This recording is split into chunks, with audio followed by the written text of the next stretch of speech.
வணக்கம். இன்றைய அரசியல் ஆடுகளம் நமக்கு சொல்லும் செய்திகள் என்ன பார்க்கலாம். முதல் செய்தி, அடங்கி போன திருமாவளவன் 10க்கு மேலே கொடுக்கணும், இரட்டை இலக்கம் கொடுக்கணுன்னார். இல்லாவிட்டால் ஒத்துக்கவே முடியாதுன்னார். எனக்கு அப்போவே தெரியும். இவங்கெல்லாம் 2016 இதில் மக்கள் நல கூட்டணியில் பணத்துக்காக எலெக்ஷனில் நின்னாங்க. அந்த பணத்தை வாங்கி தான் செட்டில் ஆனாங்க. ஆளுக்கு ஒரு டிவி எல்லாம் ஆரம்பித்து பணம் கொடுத்தா அவங்களுக்கு அவ்வளோதான். ஸ்டாலின் இந்த வீக்னஸை நல்லா தெரிஞ்சுக்கிட்டார். இவங்க இப்படி தான் கற்றுவாங்க, பணத்தை கொடுத்துட்டோம்னா சரியாயிடுவாங்க. 10 மினிமம், எங்களுக்கு 10க்கு மேலே வேணும்னார். ஸ்டாலின் 6 கிடையாது, போன தடவை 6, இந்த தடவை 5ன்னார். அதெல்லாம் முடியாது, நடக்காதுன்னார். இன்றைக்கி சொல்லியிருக்காரு, குறைவான தொகுதிகளை பெற வேண்டிய கட்டாயத்தில் உள்ளோம். நேற்று இயக்கத் தோழர்களுக்கு நேரலை வாயிலாக, முகநூல் நேரலை வாயிலாக நான் கட்சியின் நலன்கள் எவ்வளவு முக்கியமானதோ அதை போல நாங்கள் அங்க வகிக்கக்கூடிய கூட்டணியின் நலன்களும் முக்கியமானது. ஏன்னா இங்கே விஜய் கதவையும் மூடிட்டாங்க, இல்லைன்னா அந்த பக்கம் ஓடிடுவாங்க. ஆனால் விஜய்கிட்ட உங்களுக்கு போகிறதுல பிரச்சனை என்னென்னா, இங்கே பணம் கிடைக்காது. ஸ்டாலின் கொள்ளையடிச்சு வச்சுருக்காரு, மக்கள் பணத்தை கொடுக்குறாரு, மற்றவங்க எல்லாம். அதனால் அவர் பணம் கொடுக்க மாட்டேங்கிறாரு. அதனால் யாரும் இங்கே போக தயாராக இல்லை. அதனால் வேறு வழி இல்லை, கொஞ்சம் சீயை கூட்டி கொடுங்க. சீனா அடிக்கடி கேட்குறாங்க. சீனா என்னென்னா குரோர்ஸ்னு அர்த்தம், கோடின்னு அர்த்தம். சி கொஞ்சம் கூட்டி கொடுங்க, நாங்கள் ஒத்துக்கிறோம் அப்படின்ட்டாங்க. அதனால் 6 பழைய தொகுதி 6லேயே திருமாவளவன் அடங்கி போய் விட்டார். சியை கூட்டி கொடுத்துட்டாங்க.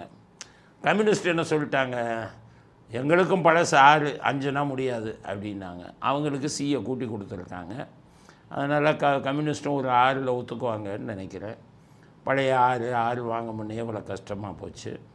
இப்படிப்பட்ட இதில் திமுக பழைய ஆட்கள் எல்லாம் வச்சு இது பண்ணிக்கிட்டு இருக்கார். இப்போ பார்த்திங்கன்னா இங்கே கோஷ்டி பூசல் பயங்கரமாக இருக்குது திமுகவில். அங்கங்கே ஒவ்வொரு தொகுதியிலையும் கோஷ்டி தான். ராமநாதபுரம் தொகுதியில் பார்த்திங்கன்னா கண்ணப்பன் நிற்கிறாரு, ராஜகண்ணப்பன். அவர் இடையில திமுகவுக்கு அவரை தோக்கடிக்கிறதுக்கு அங்கே இருக்கிற மாவட்ட செயலாளர், திமுக மாவட்ட செயலாளரே தோக்கடித்து காட்டுறேன்னு சபதம் போட்டு பண்ணிக்கிட்டு இருக்காங்க. இது மாதிரி ஒவ்வொரு தொகுதியில் போனால், எங்கே போனாலும் சரி, அங்கே நீங்கள் பார்த்தீங்கன்னா பொன்முடி, அவர் இன்னும் சீட்டே அறிவிக்கலை, பேரே அறிவிக்கலை. பொன்முடி பையன் கார்த்திக் போனதோட எம்பியாக இருந்தார். அவர் இந்த 2024 எம்பி சீட்டு கொடுக்கல. அதனால் பொன்முடி பையன் கௌதம் அவர் இப்போ போட்டார் வேட்பாளர்னு. அதனால் எல்லாம் அவங்கவுங்க கண்ட்ரோலில் இல்லை, ஸ்டாலின் கண்ட்ரோலில். அவங்களா இப்போவே வேட்பாளர்களை அவங்களே அறிவிக்க ஆரம்பிச்சிட்டாங்க. இப்படி ஒவ்வொரு இடத்துலையும் வந்துக்கிட்டு இது. அப்போ எலெக்ஷன் கமிஷன் சொல்லிட்டாங்க, நீ யார் இப்போ கௌதம் பேர்லெல்லாம் பார்த்தீங்கன்னா இடி கேஸு. எலெக்ஷன் கமிஷன் சொல்லிட்டாங்க, எல்லா வேட்பாளர்களும் யார் பேரில் கேஸ் இருக்கோ அவங்கெல்லாம் 3 தடவை சொல்லணுமா இதில் சோஷியல் மீடியாவில். என் மேலே என்னென்ன கேஸ் இருக்குதுன்னு சொல்லணுங்கிறாங்க. ஒவ்வொருத்தரும் 3 தடவை. அப்போ திமுககாரன் சொன்னான்னா வரிசையாக ஒவ்வொருத்தருக்கும் 5 கேஸு 10 கேஸு. உலக மகா உத்தமர்கள் கொள்ளையடித்தவங்க அவங்க பேரெல்லாம் கேஸே கிடையாது. ஸ்டாலின் அவங்க ஃபேமிலியில் அவங்க தானே கொள்ளையடிச்சது. பாவம் மற்ற திமுககாரன் எம்எல்ஏ மந்திரி எல்லார் பேர்லையும் கேஸ் இருக்குது. அதெல்லாம் சொல்லணுன்ட்டாங்க 3 தடவை எலெக்ஷன் கமிஷன். எலெக்ஷன் கமிஷன் எப்படி நடைமுறைப்படுத்த போகிறாங்கன்னு தெரியலை. இப்போ பார்த்திங்கன்னா தாவேக்கா அவங்க தண்ணி பாட்டில் கொடுத்தாங்களாம் ரம்ஜான் அன்னைக்கு. அதை பூரா போய் எலெக்ஷன் கமிஷன் பறிமுதல் பண்ணிட்டான். தண்ணி பாட்டில் எத்தனையோ பேர் குடிநீர் பந்தல்லாம் அமைக்கிறாங்க சம்மரில், அது மாதிரி கொடுத்துருக்கான் தாவேக்காக்காரவங்க. என்ன தப்பு? இந்த அப்போ வீடியோவை பாருங்கள், எல்லாத்தையும் பறிமுதல் பண்ணிட்டு போகிறான்.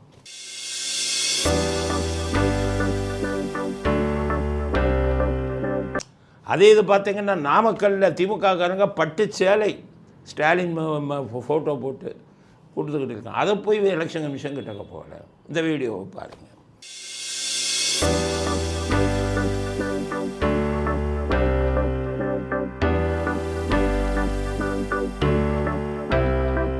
இந்த மாதிரி எல்லா இடத்துலையும் செந்தில் பாலாஜி அந்த பக்கம் மனித இது போட்டு எல்லாத்தையும் அடைச்சி வைக்கிறாரு, இந்த பக்கம் பட்டு சேலையை கொடுக்குறான். ஆனால் எவனுக்கு எலெக்ஷன் கமிஷனுக்கு போகிறதில்ல. என்ன பண்ணுறான் திமுககாரன், மற்றவங்க ஏதாச்சும் கொடுத்தா போய் எலெக்ஷன் கமிஷனில் புகார் பண்ணுறான். யோகேஷ் சிகாமணிகள் இவன் கொடுக்குறத விட்டுட்டு இங்கே பாரு அவன் கட்சி கொடுக்குறான் அப்படின்ட்டு காட்டி கொடுக்குறாங்க. அப்படி போய்கிட்டு இருக்குது. இப்போ 4 முனை போட்டின்னு தான் எல்லாம் நினச்சிக்கிட்டு இருந்தோம். இப்போ 5 முனை போட்டி ஆயிடுச்சு. ராமதாஸ் சசிகலாவும் சேர்ந்து 234 தொகுதியிலையும் நிற்க போகிறேன்ட்டாங்க. அது ஸ்டாலின் ஏற்பாடு பண்ணிட்டார். ராமதாஸ் நிற்கிறதுனால வன்னிய பெருமக்களின் ஓட்டு வந்து பிரிஞ்சிடும், என்டிஏல வந்து அன்புமணி இருக்கார், அது பிரிஞ்சிடும் அப்படிங்கிற கணக்கு போடுறாரு. அது எல்லாமே தப்பு கணக்கு தான் போடுவார் ஸ்டாலின். அதே மாதிரி அதிமுக ஓட்டுக்களெல்லாம் சசிகலா பிரிச்சிருவாங்கன்னு கணக்கு போட்டு 2 பேரும் இன்றைக்கி சொல்லிட்டாங்க, 234 இருவரும் சம பங்கில் நிற்க போகிறோம் அப்படின்ட்டாங்க. ஸ்டாலினுக்கு உதவி செய்வதற்காக. ஸ்டாலின் தலைகீழன்னாலும் இந்த நிலவை கனவு கூட காங்காதீங்க. எங்கள் சர்வேலாம் வந்துக்கிட்டு இருக்குது. கடைசி நெருக்கத்தில் போடுவோம். இன்றைக்கி அதிமுகலேருந்து அவங்க உள்ளுக்குள்ளேயே சர்வே எடுத்துருக்காங்க.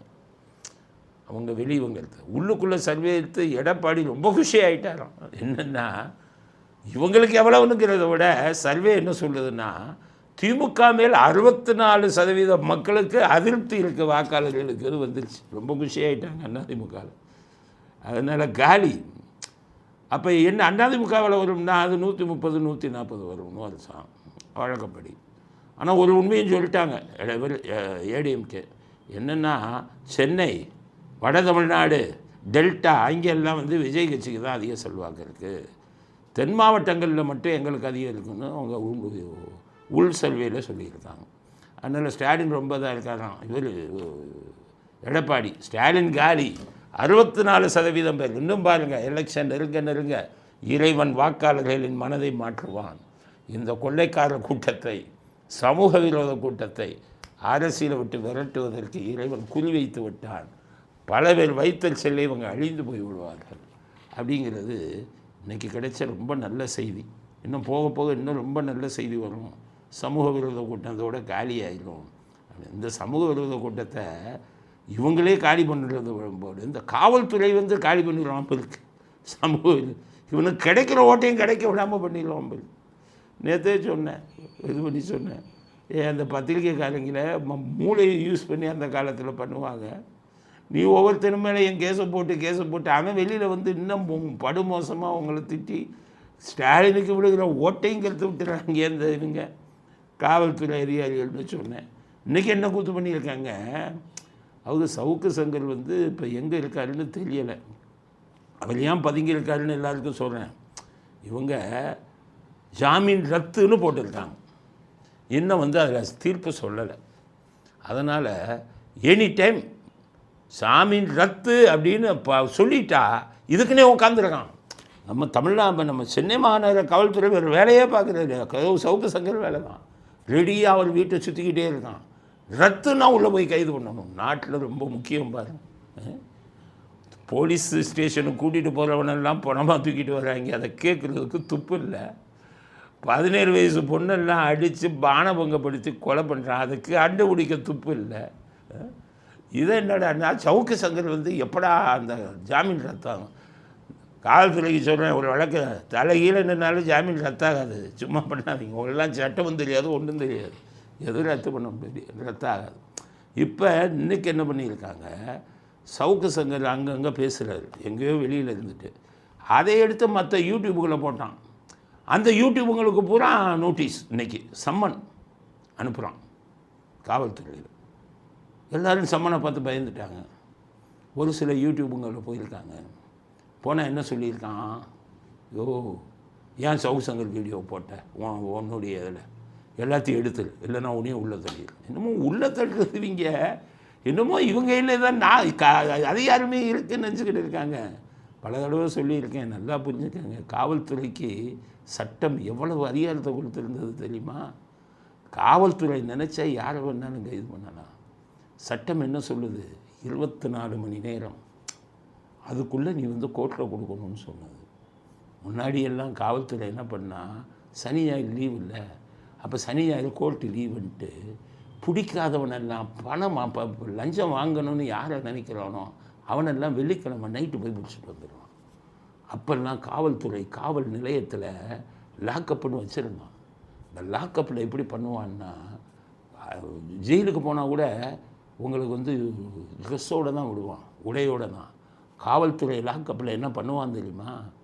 பேண்ட்டை கழட்டி பனியனை கழட்டி ஜட்டியோடு உள்ளே போடுவான். ஜட்டியோடு போடும்போது அங்கே வந்து எந்த கிரிமினல்ஸ் இருப்பான் அவனோட சேர்ந்து வெள்ளிக்கிழமை நைட்டு முடிச்சுட்டு சனி ஞாயிறு 2 நாள் உள்ளே வைப்பான். அப்போ பேரம் எப்படி நடக்கும் தெரியுமா? லாக்கப்பில் வைக்காமல் இருக்கணுமா? ஒரு நாளைக்கு 2 லட்சம் கொடு. அப்போ பாவம் மானவக்கத்துக்கெல்லாம் பயந்தவங்க, ஐயோ லாக்கப்பில் ஜட்டியோடு 2 நாள் இருக்க முடியாது, கேட்குற பணத்தை கொடுத்துருவாங்க. இப்படி வந்து அத்துமீறல் நடந்தது. கடவுளே பார்த்தான், என்னடா இவ்வளவு அத்துமீறல் பண்ணுறாங்க, காவல்துறை ஒரு புனிதமான துறை, நாட்டை காக்கக்கூடிய துறை அப்படின்னு சொல்லி சட்டம் கொடுத்துருக்கான், இதை எப்படி பயன்படுத்துகிறான்னு அடித்தான் ஆப்பு கடவுள். யார் வடிவத்தில்? சுப்ரீம் கோர்ட் வடிவத்தில். சுப்ரீம் கோர்ட் இதெல்லாம் பார்த்துட்டு இவங்களே கெடுத்துக்கிட்டாங்க. இவங்களுக்கு இருக்கிற அதிகாரத்தை இவங்களே கெடுத்துட்டாங்க. நான் அதெல்லாம் கண்ணால் பார்த்தேன். ஆனால் காவல்துறையில் இருக்கும்போது இந்த ஜட்டியில் போடுறதெல்லாம் பார்த்துருக்கேன். பாவிங்களா நாசமாக போயிடும், அவன் குடும்பமே நாசமாக போயிடும் நான் நினச்சேன். ஒரு கேஸ்லலாம் ஒன்றுமே பண்ணலை பாவம். இப்போ அரெஸ்ட் மெமோ இப்போ சொல்கிறாங்க, நீ கைது பண்ணால் அவங்க குடும்ப உறுப்பினர்களுக்கு சொல்லணும். அப்போல்லாம் தூக்கிட்டு ஒன்றுமே சொல்லாமல், அப்போ ஒன்றுமே இல்லை, தூக்கிட்டு கொண்டு போய் ஜெயிலில் போட்டுருவான். யார்கிட்டையும் சொல்ல மாட்டான். மிஸ்யூஸ். அவங்க குடும்ப உறுப்பினர்கள் தேடிக்கிட்டே இருப்பாங்க. 15 நாள் ஒரு உள்ளே இருப்பாங்க. ஜாமீனே எடுக்க முடியாது. எங்கே இருக்கான்னு தெரிஞ்சாதானே. இவ்வளவு அயோக்கியத்தனை நான் காவல்துறையில் இருக்கும்போது நாசமாக போவீங்கடான்னு நினச்சேன். பாவம். ஏன்னா எனக்கு தெரிஞ்ச ஒருத்தர் தேடிக்கிட்டே இருக்காங்க, அவங்க குடும்பத்தில் கிடைக்கவே இல்லை. கடைசி பார்த்திங்கன்னா அவர் ஜெயிலுக்குள்ளே இருக்கார். போலீஸ் சொல்லவே இல்லை. லாக்கப்பில் கண்ணால் பார்த்துருக்கேன். நல்ல படித்தவர்கள், நல்ல பெரிய பதவியில் இருக்கிறவனெல்லாம் ஜட்டியோடு போடுவாங்க. கடவுளாக பார்த்து நாசம் பண்ணா காவல்துறை. சுப்ரீம் கோர்ட்டு சொன்னான், என்னடா லாக்கப்பில் உள்ளே போட்டு படித்தவனெல்லாம் போடுறியா? தமிழ்நாடு முழுவதும் இருக்க காவல்துறை நிலையங்களில் லாக்கப்பை மூடுன்னு போட்டான். போச்சா உங்க அதிகாரம்? அப்படிலாம் பண்ணலாமா? அதோடு மூடுனாங்க. இப்போ காவல்துறையில் லாக்கப்புன்னு ஒன்று இல்லை, சும்மா பேருக்கு வச்சுருப்பான், உள்ளே போடக்கூடாது அப்படி சொல்லிட்டான் சுப்ரீம் கோர்ட்டு. 24 மணி நேரம் நைட்டு 2 மணி ஆனாலும் மேஜிஸ்ட்ரேட்டு வீட்டுக்கு போய் பண்ணி ஜெயிலுக்கு அனுப்பு, உள்ளே வைக்கக்கூடாதுன்ட்டான். போச்சு இருந்த பவர். அதுக்கப்புறம் என்ன பண்ணுவாங்கன்னா, ஒருத்தர் அப்படியே போடுறது, கைது பண்ணுறது, மேஜிஸ்ட்ரேட்டை போவாங்க. மேஜிஸ்ட்ரேட்டு பார்ப்பார், 15 நாள் ரிமாண்ட், கண்ணை மூடிட்டு போடுவார். இதில் இவங்க இப்போ பிடிக்காதவன் எல்லாம் போட்டான். அப்புறம் கடவுளாக பார்த்து பவரை பறிச்சாங்க. இப்போ என்ன பண்ணிட்டான் சுப்ரீம் கோர்ட்டு, கண்ணை மூடிட்டு ரிமாண்ட் பண்ணாத, ஆதாரம் இருந்தால் பண்ணிடலன்னா உன்னையே தொலைச்சிருவேன் நான் மேஜிஸ்ட்ரேட்டை. இப்போ தான் கண்கொள்ளா காட்சி, இவன் பிடிச்சிட்டு போகிற ஆளெல்லாம் திருப்பி அனுப்புகிறாங்க மேஜிஸ்ட்ரேட்டு. அதெல்லாம் முடியாதுப்பா. வரதட்சணை மாமனார் மாமியார் மேலே கம்ப்ளைண்ட் கொடுக்கும் பொண்ணு, அதில் உண்மையே இருக்காது. ஒரு சில இதில் வரதட்சணை தப்பு நடக்குது, ஆனால் ஒரு சில இதில் இவங்க சைடு தப்பு இருக்கும். போலீஸ்காரங்களுக்கு ரூபாயை கொடுத்துட்டா கண்ணை மூடிட்டு அப்பாவையும் அம்மாவையும் கூட்டு போய் ஜெயிலில் போட்டுருவான். மேஜிஸ்ட்ரேட் ரிமாண்ட் பண்ணிக்கிட்டே இருந்தார். இப்போ தான் புத்தி வந்துருக்கு. இப்போ மேஜிஸ்ட்ரேட்டு வரதட்சணைன்னு மாமனார் மாமியாரை கூட்டிகிட்டு போனால் அதெல்லாம் ஜெயிலுக்கு அனுப்ப முடியாது, வழக்கம் நடத்துன்னு அனுப்பிடுறாங்க. கடவுளாக பார்த்து மாற்றணும். இவ்வளவு அதிகாரம் இருந்தது காவல்துறைக்கு, அவ்வளவும் அவங்களே கெடுத்துக்கிட்டாங்க. அதனால தான் சொல்கிறேன். இப்போ வந்துக்கிட்டு என்ன பாருங்கண்ணே, இதை எலெக்ஷன் அறிவிச்சாச்சு. சவுக்கு சங்கர் எங்கிருந்தோ பேசுனாராம். சவுக்கு சங்கர் வீடியோவோ போட்டாங்களாம் இவங்க. இதில் ஏன்டா போட்டேன், உன் மேலே ஒரு ஜெயிலுக்கு தள்ளுவேங்கிறான். தள்ளுவேன்ட்டு இப்போ எல்லாத்தையும் கூப்பிட்டு இன்றைக்கி விசாரிக்கிறான். இன்றைக்கி வந்து ஒரு கார்த்திக் கோபிநாத்னு பிஜேபியை சேர்ந்தவர், அவர் ஒரு சேனல் வச்சு நடத்துகிறாரு, இளைய பாரதம். அவரை போய் மிரட்டியிருக்கான், ஏன்டா சவுக்கு சங்கரில் போட்டேன், உனக்கு யார் சோர்ஸ் கொடுத்தா? ஸோ இந்த சமன் யாருக்கு அமைச்சிருக்காங்க அப்படின்னா, நிறைய யூடியூப் சேனல்ஸ், இந்த மிஸ்டர் சவுக்கு சங்கரோட வீடியோ போட்ட யூடியூப் சேனல்ஸ்க்கெல்லாம் இந்த சமன் அமைச்சிருக்காங்க. இந்த கேஸில் அவர் ஒரு இன்டரிம் பெயில், அதாவது பிணையில் வெளியே இருக்கார். தற்காலிகமாக அவருக்கு பிணை கொடுக்கப்பட்டிருக்கு, சில கண்டிஷன்ஸ் கொடுக்கப்பட்டிருக்கு. ஸோ அவரோட வீடியோஸை எடுத்து போட்டதுனால இப்போ எங்களுக்கு சமன்ஸ் அனுப்பப்பட்டிருக்கு. ஸோ இதுக்குன்னு ஒரு இன்ஸ்பெக்டர் வச்சுருக்காங்க, அந்த மடிப்பாக்க இன்ஸ்பெக்டர். அவர் பார்த்தீங்கன்னா உங்களை நேராக பார்த்தா, சார் மேலிட உத்தரவு, எல்லா வேலையும் பண்ணுவார். மேலிட உத்தரவு, மேலிட உத்தரவா வைக்கிறேன் வேட்டு, இப்படியா இவ்வளோ கேவலமான யூனிஃபார்ம் போட்டு இவ்வளோ கேவலமான வேலையை செய்யணுமா? அவர் கூப்பிட்டு இன்றைக்கி கார்த்திக் கோபிநாத், சார் மேலிடத்து உத்தரவு, என்ன சவுக்கு சங்கர் வீடியோ ஏன் சார் போட்டீங்க? அவரு கேட்டிருக்காரு, ஏங்க வீடியோ வந்ததுன்னா நாங்கள் இதிலும் போடுவோம், அது என்ன ஏன் போட்டீங்கன்னு கேட்டீங்க. நான் நீக்க மாட்டேன்ட்டு, மற்றவங்கெல்லாம் நீக்கிட்டு போயிட்டாங்க. அப்போ இன்னும் இந்த இதை விடலையே, அவர் எங்கேயோ இவ்வளவுக்கும் ஜாமீன் ரத்தாகவே இல்லை. இவ்வளவு அநியாயமும் அக்கிரமும் எங்கேயாச்சும் நடக்குமா? இதைத்தான் நான் சொல்கிறேன். இந்த காவல்துறை அதிகாரிகளை விடவே கூடாது. இப்போ தவறாக யூஸ் பண்ணுறான் அதிகாரத்தை, இவன் கையில் கொடுக்கவே கூடாது. எல்லாத்தையும் மாற்று அப்படின்னு தான் சொல்லியிருக்கான். இன்றைக்கி அதிமுக பிஜேபி தலைவர் சில பேர்கிட்ட பேசினேன், என்னையா அட்டூழியம் பண்ணிக்கிட்டு இருக்கான் காவல்துறையில், சவுக்கு சங்கரையே பிடிச்சிக்கிட்டு அந்த ஆளையே உள்ளத்தள்ளணும் எல்லாத்தையும் பயமுறுத்திக்கிட்டு இருக்கான்னு சொல்லி இப்போ அவங்க எலெக்ஷன் கமிஷனுக்கு சொல்லியிருக்காங்க, இந்த அதிகாரிகளெல்லாம் மாற்று அப்படின்னு. இவங்களை வச்சுக்கிட்டு இப்படி அட்டூழியம் ஆக்குறோம். ஒரு பொம்மை முதலமைச்சர் ஒன்றுமே தெரியல.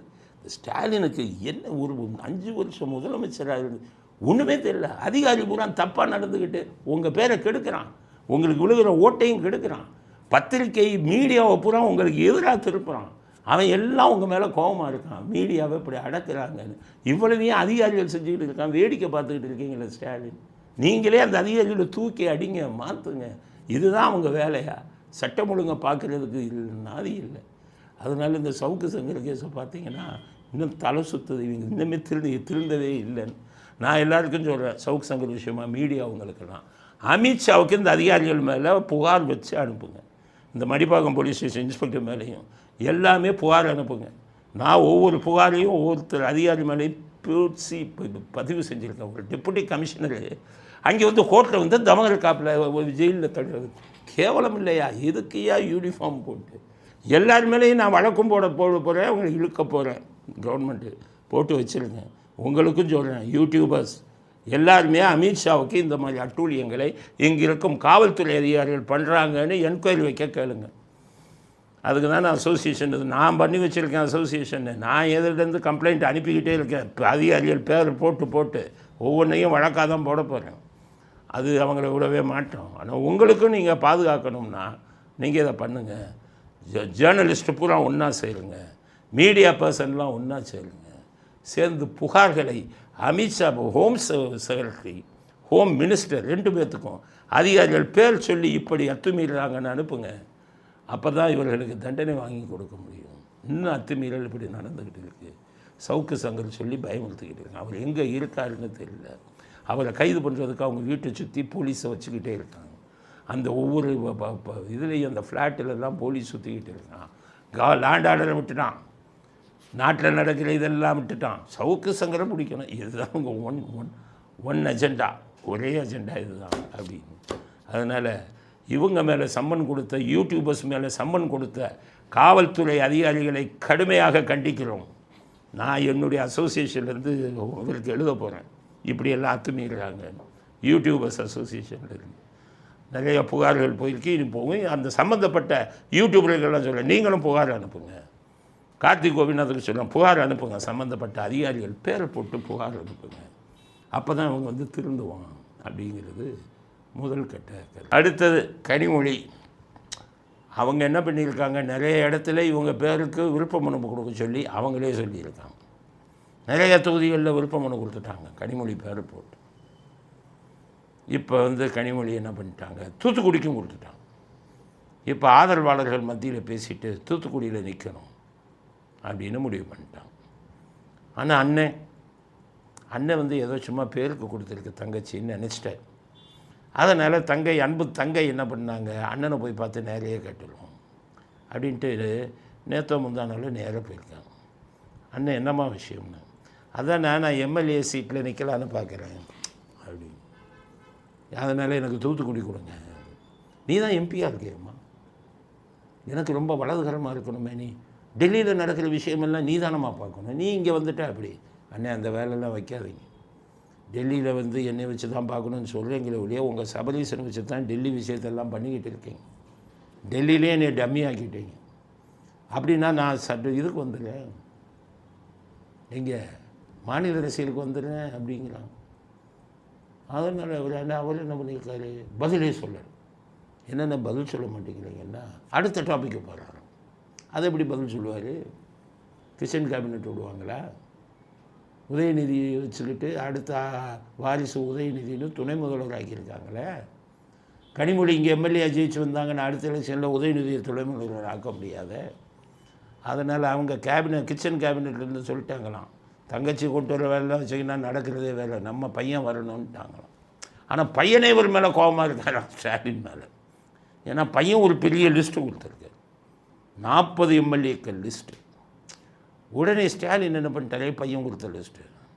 உடனே மருமகன் என்ன பண்ணியிருக்காரு, மாமா நான் பெண்ணு வச்சுருக்கேன் மாமா, பென்னு நிறுவனம் 200 பேர். யார் யார் நீங்கள் வேட்பாளரை கொடுக்குறீங்களா அவங்க என்கிட்ட கொடுங்க, அவங்க ஜெயிப்பாங்களான்னு நான் பார்த்து சொல்கிறேன், அப்புறம் நீங்கள் கொடுங்கன்னு ஒன்று. பையன் அனுப்பின 40 லிஸ்ட்டை இங்கே கொடுத்துட்டார் பென்னுட்ட.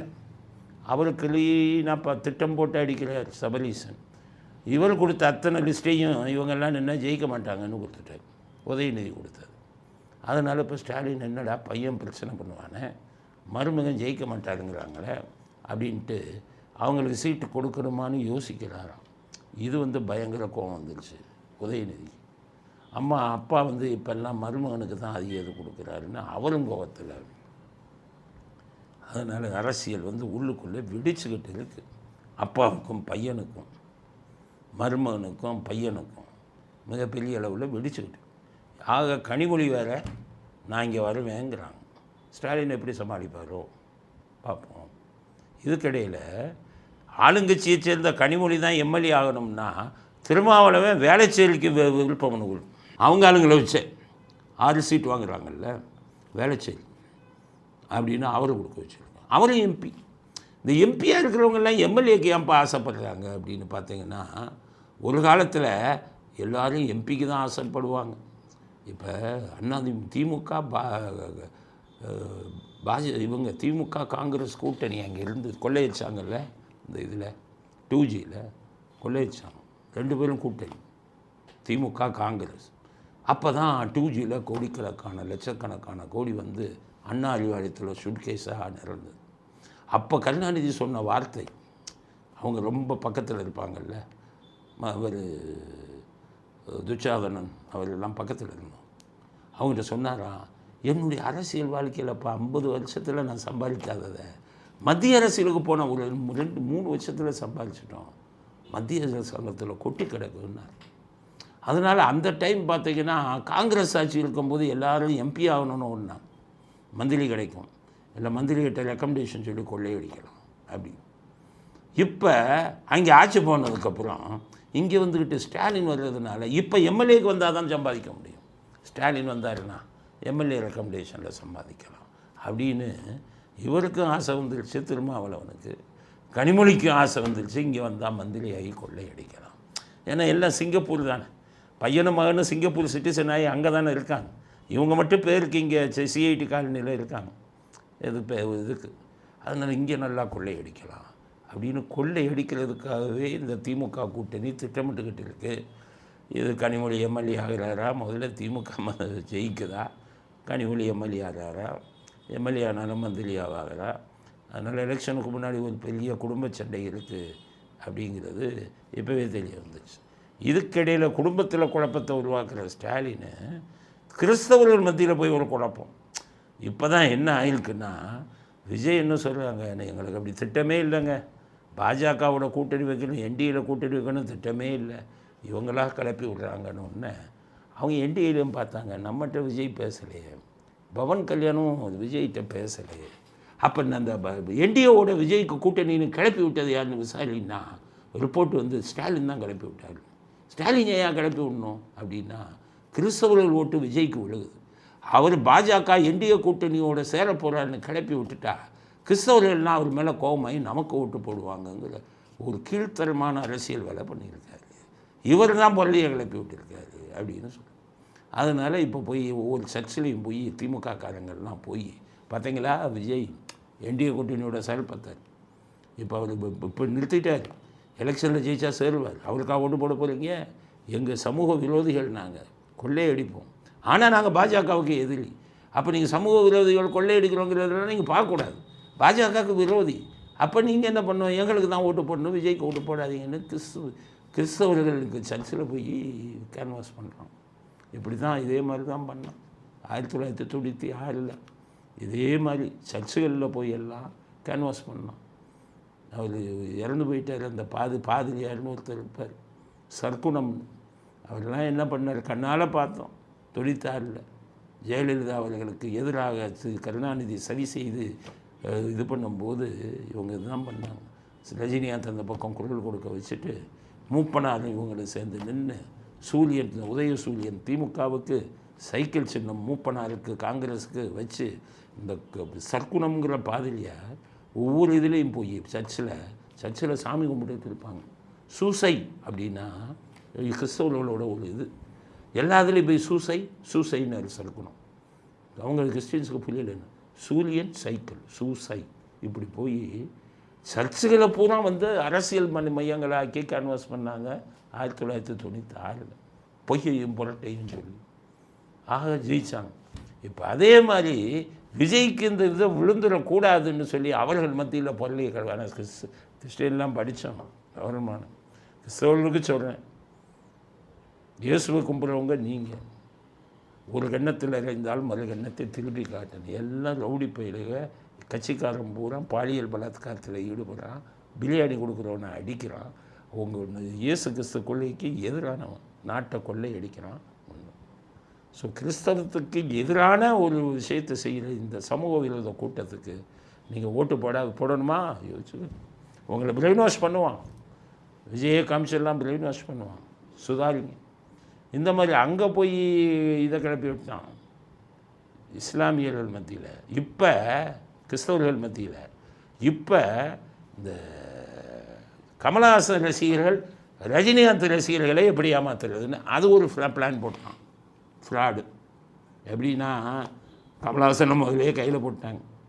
இப்போ கமலஹாசன் என்ன பண்ணுறாரு, சீட்டு கொடுங்கப்பா, டார்ச் சின்னம் வேணும். அவர் ஒரு ஏதோ எலெக்ஷன் கமிஷன் டார்ச் சின்னம் கொடுத்துட்டானா, ஒரு 12 சீட்டு நிற்கணும், 2 சீட்டு கொடுத்தாலும் பரவாயில்ல, டார்ச் சின்னத்தில் நிற்கிறாங்க.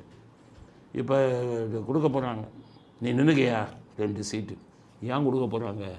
கமலஹாசன் ரசிகர்களை ஏமாற்றி உங்கள் கமலஹாசன் என் பக்கத்தில் இருக்கார், நீ எல்லாம் ஓட்டு போடுன்னு சொல்வதற்காக, கமலஹாசன் ரசிகர்களை கவர்வதற்காக திட்டம் போடுறாங்க.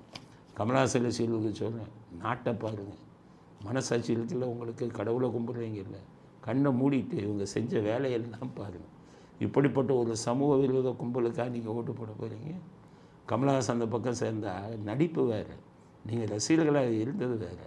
இன்றைக்கி அவர் போகிறது தப்பான பாதை. உங்களை முட்டாளாக்குவதற்காக அவரை வச்சுக்கிட்டு உங்கள் ஓட்டை வாங்குவதற்கு முயற்சி செய்வார்கள். விஜய்க்கு எதிராக திருப்பி விடணுங்கிறது தான் உங்களுடைய இது. இப்போ ரஜினிகாந்த் என்ன பண்ணாங்க, ரஜினிகாந்த் எவ்வளோ திட்டினாலும் பதில் சொல்ல மாட்டார். சீமான்லாம் எவ்வளோ கிரிட்டிசைஸ் பண்ணார், எவ்வளோ பதில் சொல்லியிருக்காரா?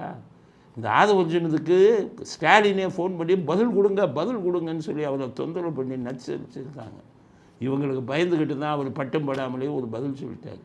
இப்போ ரஜினிகாந்த் ரசிகர்கள் ஓட்டையும் இழுக்கிறதுக்கு பார்க்குறதுக்கு தான் இந்த ரெட்ஜெயின்ட்டு ரஜினிகாந்த் கமலஹாசன் நடிக்க ரெட்ஜெயின்ட் தயாரிக்கிறதுன்னு பேனர் போட்டான்.